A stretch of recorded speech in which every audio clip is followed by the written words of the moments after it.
What's up everyone? Welcome back to my channel. I'm Anne. Nice to meet ya. Yesterday I was returning some library books and I got this idea. Less than 12 hours. We are executing on the idea. I would say the past few years, reading has become cool again. I am all for people getting off of screen time, diving and appreciating books as the beautiful art form that they are. However, in 2024, when something becomes super popular again, society has a really great way of commercializing it, which is not necessarily a bad thing. I think artists should make money from their craft. Where I have a problem with the commercialization and capitalism in books, how it hurts communities, specifically those that aren't named Jeff Bezos, aka Amazon. When I do buy books, I make sure I get them from independent bookstores. I get them used. Fun fact, and this is actually very skeevy and disgusting when I learned this. So Amazon, obviously the book prices are significantly cheaper than they would be if you'd buy them. Even at like Barnes & Noble, a book usually retails for $18.99. They'll sell it for like $10. Amazon is actually losing money on every book that they sell. And this is all part of their grand old scheme to monopolize the literary industry. Independent bookstores and small bookstores can't compete with those prices because they would bleed money. That's literally the intent of Amazon, is to put these small booksellers out of business. So then the only place you can buy books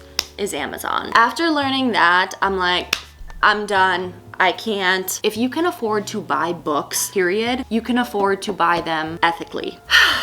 That being said, when I was returning books the other day, I was thinking, I wonder how much money I've saved this year alone by using the library. With the money I saved, we're gonna do something kind of fun with it, so make sure you stick around to the end to see where that money is going to go. All right, folks, shall we get into it? Book prices range. You can get a soft cover for like $18.99, and then hardcovers usually around $30. I buy a lot of them used or at discounted prices. I'm just going to say each book would come down to like, let's say $14. Dun dun dun! Of the 74 books that I've read this year, 43 of them I got from the library. So if that means I got 43 books from the library, let's do 43 and then times 14. The total that I spent by not buying all these books is $600. That's insane. Next year for 2025, I'm gonna try to up that. Got 58% from the library. I wanna get like 75% from the library. I'm so proud. That's awesome. There's like $600 there that I saved by not buying these books, and I want to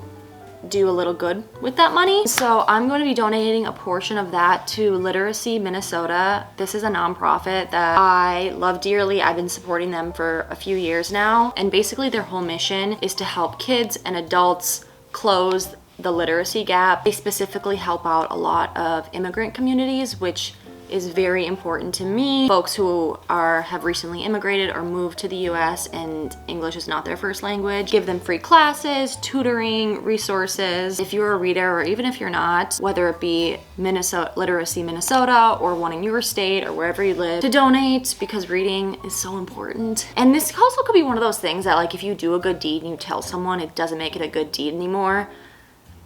So I'm sorry, okay.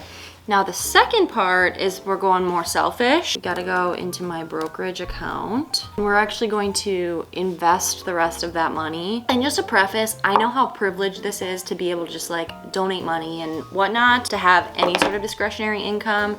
The economy's shit, everything's expensive, I totally get it. So this is not to be bragging or braggadocious or anything. This is simply just to, I don't even know what the intent is. We're trying to spread the love for libraries, okay? Encourage you to use your library. $450, math is hard. Transfer it from my savings account. Okay, and so unfortunately it's gonna take a few days because especially the weekend, probably not until Monday till these funds will appear in my brokerage account. I will put on the screen what ETFs and or stocks that I chose to buy. I'll try to make them reading related, but I mean, what am I gonna buy? Like a Barnes & Noble stock? And I have some, and let's just say they're not doing well. But just in case you're curious, I'm a pretty like conservative investor. Honestly, I don't know what I'm doing. I just like diversify and, you know, hope it's somewhat smart. So that is the end of today's video. I know it's kind of a more obscure and kind of random idea. I was returning books from the library and was just having a moment of like, I'm so grateful for the library, and so this is my way of spreading the love, encouraging you. If you do not have a library card, it's free.